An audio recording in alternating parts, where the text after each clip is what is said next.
واقعہ مجھے یاد آ گیا، بتاتا ہوا چلوں. علامہ رومی علیہ الرحمٰن نے اس کو لکھا ہوا ہے. ایک شخص تھا جس کے والدین فوت ہو گئے، انتقال کر گئے، وہ یتیم ہو گئے، اور اس کو شوق تھا دین سیکھنے کا، علم دین حاصل کرنے کا. اب لوگ اسے کہنے لگے کہ نوکری کرو. وہ بچہ تھا چھوٹا جوان بچہ، والدین انتقال کر گئے اور رہنے کے لیے گھر بھی نہیں تھا. تو پھر ہوا یہ کہ اس نے کہا کہ نہیں، مجھے علم دین حاصل کرنا ہے، میں عالم بنوں گا، میں حافظ بنوں گا، میں دین سیکھنے والا بنوں گا، دین لوگوں کو سکھاؤں گا. تو لوگوں نے اس کو کہا نہیں، تیرے والد نہیں ہے، تیرے والدہ نہیں، رہنے کے لیے گھر نہیں ہے، تو کیسے کرے گا یہ سب. اس کے دل میں ایک بات بیٹھی ہوئی تھی کہ مجھے علم حاصل کرنا ہے، کیونکہ اللہ عز و جل سے وہی لوگ ڈرتے ہیں جن کے پاس علم ہے. قرآن نے کہا تو اس لیے وہ علم حاصل کیا. اب علم حاصل پہلے کا دور تھا، مدرسے باضابطہ نہیں ہوا کرتے تھے، مدرسوں میں رہنے کا انتظام نہیں ہوتا تھا. لوگ استاد کے پاس جاتے، کسی درخت کے نیچے بیٹھ کر پڑھتے، پھر اپنے اپنے گھر چلے جاتے. اب جب یہ درخت کے نیچے بیٹھ کے پڑھتا واپس گاؤں آتا نا، تو اس نے اسی گاؤں میں جھوپڑا بنایا اس میں رہنے کے لیے. تو لوگوں نے اس کو وہاں سے نکال دیا، کہنے لگے یہ علم حاصل کر کے آ رہا ہے، اس کی باتیں ہمارے بچوں کے دل پر بھی اثر کر گئی، تو پھر وہ بھی علم دین حاصل کرنے کے پیچھے لگیں گے. ہمارے بچوں کو ہم بڑے بڑے عہدے پر دنیا کے ان کو فائز کرنا ہے. اس لیے بستی والے گاؤں والوں نے اسے بستی سے نکال دیا. تو اب ہوا کیا، وہ جنگل میں آ کر ایک جھوپڑا بنایا، اس جنگل میں رہتا، دن بھر شہر میں آ کر جہاں علماء اکرام ہوتے ہیں ان کے پاس علم حاصل کرتا، اور رات میں جا کر اس جنگل کے اندر جھوپڑا بنایا تھا، وہ جھوپڑے میں بیٹھ کر علم سیکھتا تھا، چراغ لگاتا، پڑھتا، صبح کے سبق سناتا. یہ روز کی روٹین بن گئی اس کی. اب ایک دن ایسا ہوا کہ بادشاہ کی بیٹی اپنے سپاہیوں کے ساتھ وہ سحر کرنے کے لیے، شکار کرنے کے لیے نکلی. اب وہ جنگل میں جب شکار کرتے کرتے نکلی تو ہوا یہ کہ وہ شکار کرتے کرتے ان سپاہیوں کی نظروں سے اوجھل ہو گئی، چھپ گئی. اب سپاہی اس کو ڈھونڈنے لگے، تلاش کرنے لگے، مگر وہ ملی ہی نہیں، اور وہ خود بھی سپاہیوں کو ڈھونڈ نہیں پائی. جنگل میں آواز دیتے رہی. اسی طرح شام کا وقت ہو گیا، سورج غروب ہونے کے بعد. اب یہ جنگل میں بھٹکتی رہی، بادشاہ کی بیٹی شہزادی ہے، جنگل میں بھٹکتی رہی. اور جب سورج ڈوبنے لگا نا، تو پھر شیر کے، چیتے کے چلانے کی، درندوں کے چلانے کی آوازیں آنے لگی. تو اس پہ اور ہیبت بڑھ گئی. تو اب میری جان بھی بچنا مشکل ہے، یہاں پر میں کیا کروں. اسی طرح وہ دوڑتی رہی پریشان ہاتھ، مگر وہ وہاں جا کر پہنچی جہاں پر یہ نوجوان نے اپنی کٹیا بنائی تھی، جھوپڑا بنایا تھا، اس میں وہ پڑھتا تھا بیٹھ کر. وہ وہاں پہنچی تو لگا کہ کوئی اندر ہے. اس نے دروازے پہ دستک دی، نوجوان نے دروازہ کھولا. شہزادی ہے، بادشاہ کی بیٹی ہے، حسین و جمیل ہے، خوبصورت ہے. اس نے جب دروازے پہ دستک دی، کہنے لگا بہن یہاں کیسے آنا ہوا. کہا میں بادشاہ کی بیٹی ہوں، میں راستہ بھٹک گئی ہوں اور میرے سپاہی مجھے تلاش نہیں کر پائے ہیں، تو بس میں رات مجھے رکنے کا انتظام کر دوں. اور اس نے اتنی چھوٹی جھوپڑی بنائی تھی کہ وہ اکیلا رہ سکتا تھا اس میں، مگر پھر بھی اس نے کہا ٹھیک ہے، میرے بستر پہ تم لیٹ جاؤ. اور ایک کونے میں خود بیٹھ کر چراغ لگا کر کتابیں پڑھتے بیٹھ گئے. اس سے کہنے لگا جوان لڑکی سے کہ تم سو جاؤ. اب اسے بھی کہاں نیند آنا ہے، جو محلوں میں پھولوں کے سیب کے سونے والی کو ایک جھوپڑی میں جنگل میں کہاں نیند آنی ہے اس کو. وہ بھی رات بھر نہیں سوئی، جاگتی رہی. مگر یہ لڑکا کرتا یہ تھا کہ جب کتابیں پڑھتا تھا، پڑھتے پڑھتے اچانک چراغ کے اوپر اپنی انگلی کو رکھ دیتا. اب جب انگلی جل جاتی، خون کا فوارہ جاری ہوتا، ہاتھ پیچھے لے لیتا، پھر کتاب میں پڑھتے بیٹھتا. اچانک پھر دوسری انگلی کو پھر چراغ پہ رکھتا، پھر انگلی جلتی تو پھر ہاتھ پیچھے لیتا. اسی طرح اس نے اپنے 5 انگلیاں بلکہ ساری انگلیاں اسی طرح آگ پہ رکھ کے جلا دی. جب صبح کا وقت آیا تو وہ غصے میں آیا، آ کر کہنے لگا جلد سے یہاں نکل جا، یہاں سے نکل جا جہاں تجھے جانا ہے. یہ کہہ کے اپنا دروازہ بند کر لیا. اب وہ جیسے ہی باہر آئی، سفید نمودار ہوئی تھی، اجالا ہو چکا تھا. چند قدم دور جانے کے بعد اس کا والد بادشاہ وقت تھا، وہ سپاہیوں کے ساتھ وہ بھی پہنچا وہاں پر. پھر اپنی بیٹی کو زندہ سلامت دیکھ کر بڑا خوش ہوا، سینے سے لگایا، کہنے لگا بیٹی رات کہاں گزاری تم نے. تو اس نے حقیقت بتائی کہ یہ جنگل میں ایک نوجوان رہتا ہے، ایک چھوٹی سی جھوپڑی ہے، اسی جھوپڑی میں نے جوان کے ساتھ رات گزاری. اللہ اکبر. بادشاہ کے تیور چینج ہو گئے. بادشاہ کہنے لگا کہ اس نوجوان نے کوئی تکلیف تو نہیں دی. تو کہا بالکل، نوجوان میری طرف پلٹ کے دیکھا بھی نہیں، کبھی نظر اٹھا کے دیکھا بھی نہیں. تو کہنے لگا یہ بات تو درست ہے بیٹی، مگر میں بادشاہ ہوں. اگر کسی کو یہ خبر ہو کہ بادشاہ کی بیٹی جوان لڑکے کے ساتھ جنگل میں رات گزاری ہے، تو پھر لوگ میری شان میں انگلیاں اٹھائیں گے، میرے نام پر انگلیاں اٹھائیں گے، گستاخی کریں گے اور کہیں گے دیکھو بادشاہ کی بیٹی رات کہاں گزار کے آئی. یہ میری عزت کے اوپر دھبا ہوگا، کبھی دھل نہیں پاؤں گا. تو وہ کہنے لگی کیا سوچ رہے ہیں آپ، کیا چل رہا ہے آپ کے دماغ میں. تو کہنے لگی بیٹی تو یہ بات تیرے اور میرے بیچ میں تو رہے گی. مگر وہ نوجوان کسی کو بتا دیا کہ بادشاہ کی بیٹی رات میں میرے جھوپڑے میں وقت گزار دی، تو لوگ نہ جانے کیسی کیسی باتیں کریں گے.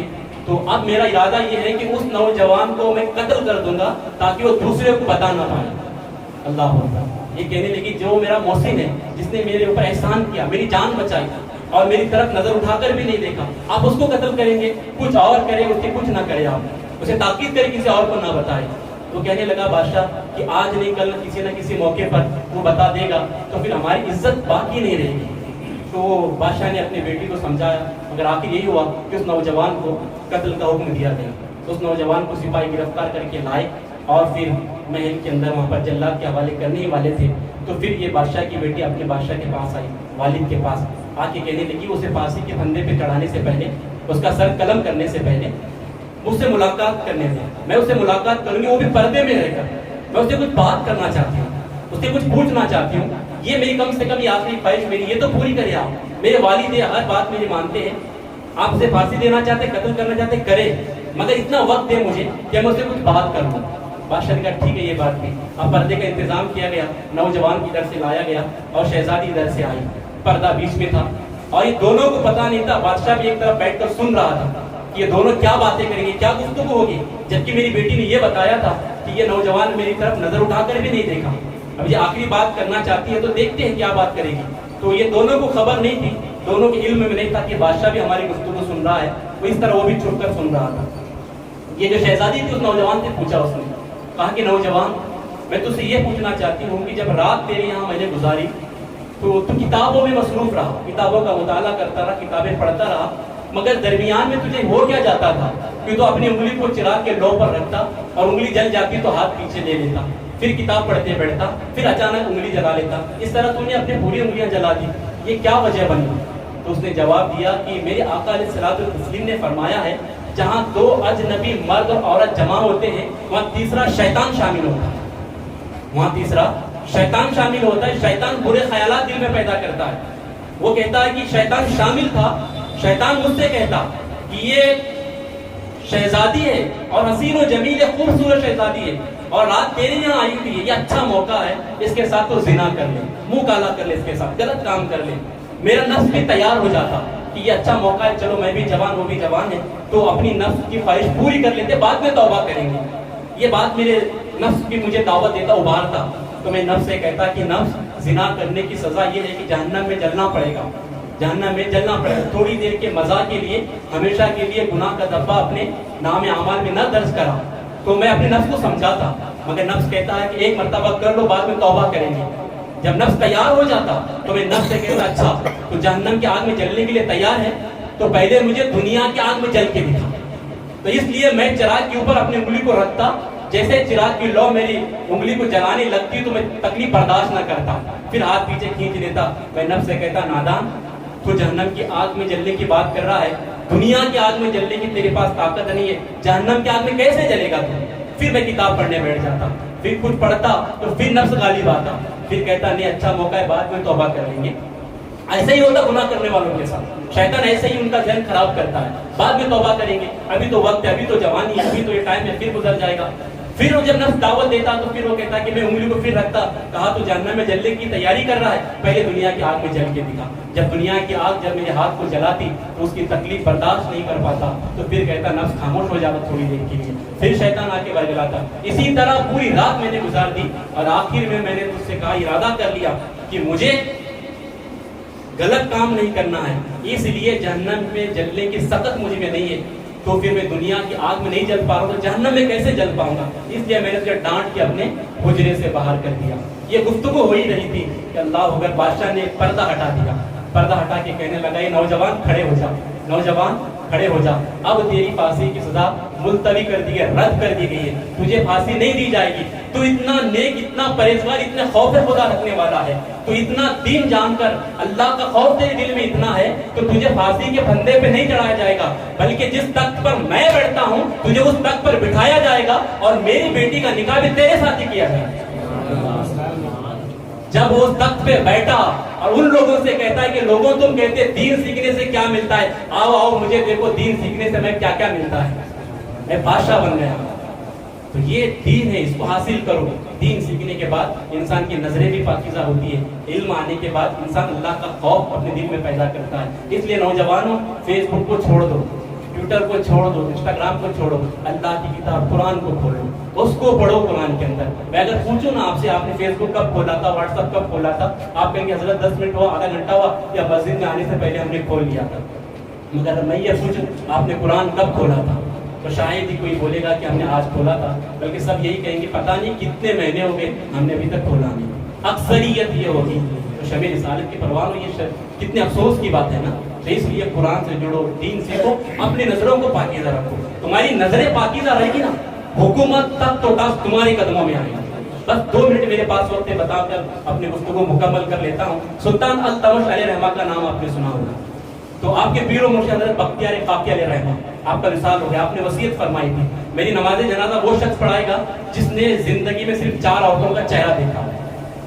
تو آپ کا انتقال ہو گیا، انتقال کی خبر پھیل گئی پوری دنیا کے اندر، لوگ مریدین چاہنے والے سب جنازے میں پہنچ گئے، مگر کوئی نماز نہیں پڑھا رہا تھا، کیونکہ شرط ایسی تھی کہ زندگی میں 4 عورتوں کا چہرہ دیکھا ہو وہی پڑھائے گا۔ کوئی نہیں پڑھے، صبح سے لے کے جنازہ کافی دیر تک رکھا گیا، مگر آخرکار سلطان التمش، وقت کا بادشاہ ہے، سلطان ہے، وہ آ گئے اور آ کر ان کے جو جنازے پہ سفید چادر ڈھکی ہوئی تھی اس چادر کو ہٹا کر کہنے لگے حضور آپ تو دنیا سے پردہ فرما گئے مگر مجھ گنہگار کو بے پردہ کر دیا۔ اور یہ کہتے ہوئے آپ نے جنازے کی نماز پڑھانے کی تیاری کرنے لگے۔ قوم نے آپ کے بازو کو پکڑا، کہنے لگے سلطان آپ ہوش میں، آپ ہوش میں، آپ کے پیر و مرشد کی وصیت ہے وہی جنازے کی نماز پڑھائے گا جس نے زندگی میں صرف 4 عورتوں کا چہرہ دیکھا ہو۔ تو بادشاہ کہنے لگے میں رب کعبہ کی قسم کھا کے کہتا ہوں میں نے زندگی میں صرف 4 عورتوں کا چہرہ دیکھا ہے۔ کہا وہ پہلی عورت وہ ہے جو میری ماں ہے، اور دوسری عورت وہ ہے جو میری بہن ہے، تیسری عورت وہ ہے جو میری بیوی ہے، اور چوتھی عورت وہ ہے جو میری بیٹی ہے۔ ان 4 عورتوں کے سوا میں نے کسی کا چہرہ زندگی میں دیکھا ہی نہیں۔ کتنی پاکیزہ نظریں تھیں، ایسی نظریں تھی تو تب تو تاج ان کے قدموں میں ہوا کرتے تھے۔ آج ہماری نظروں کا حال کیا ہے؟ آپ خود اپنی گریبان میں جا کے آپ اپنا موبائل کسی کو دیکھ کر دیکھیں، کسی کو دیکھ کر دیکھیں، آپ لاک کھول کر آپ کبھی دے نہیں پائیں گے، کیونکہ ہم کتنے اچھے ہیں نا، ہمیں معلوم ہے۔ شادی شدہ لوگوں کو میں نے دیکھا ہے کہ وہ لاک لگا کے رکھتے موبائل کو، اپنی بیوی تک نہیں دیتی، کیونکہ وہ جانتے ہیں کہ اگر بیوی کے پاس موبائل پہنچا نا پھر ہماری کرتوتیں سب کھل کے آئیں گی، یہ ہمارے اندر گندگیاں بھری ہوئی ہیں، اس کو نکالے، نظروں کو پاکیزہ کرے۔ جب تک ہماری نظریں پاکیزہ نہیں ہوں گی ایمان کی لذت ہمیں نصیب نہیں ہوگی، اور پھر ہمیں جو آج جو رسوائیاں ہو رہی ہیں، جو ذلت کا سامنا کرنا پڑ رہا ہے، یہ سارا کچھ ہمارا کیا ہوا ہے۔ اس لیے اپنی نظروں کو پاکیزہ رکھ کے علم دین حاصل کرے، خوف خدا پیدا کرے، اور اسلاف کی بالخصوص مولا حسین رضی اللہ عنہ کی قربانی کو کبھی نہ بھولے۔ انہوں نے جان دے کر کنبے کو قربان کر کے اسلام ہم تک پہنچایا ہے، اور پھر ہم اسلام کے ماننے والے ہو کر اگر اسلام پہ ہم عمل نہیں کریں گے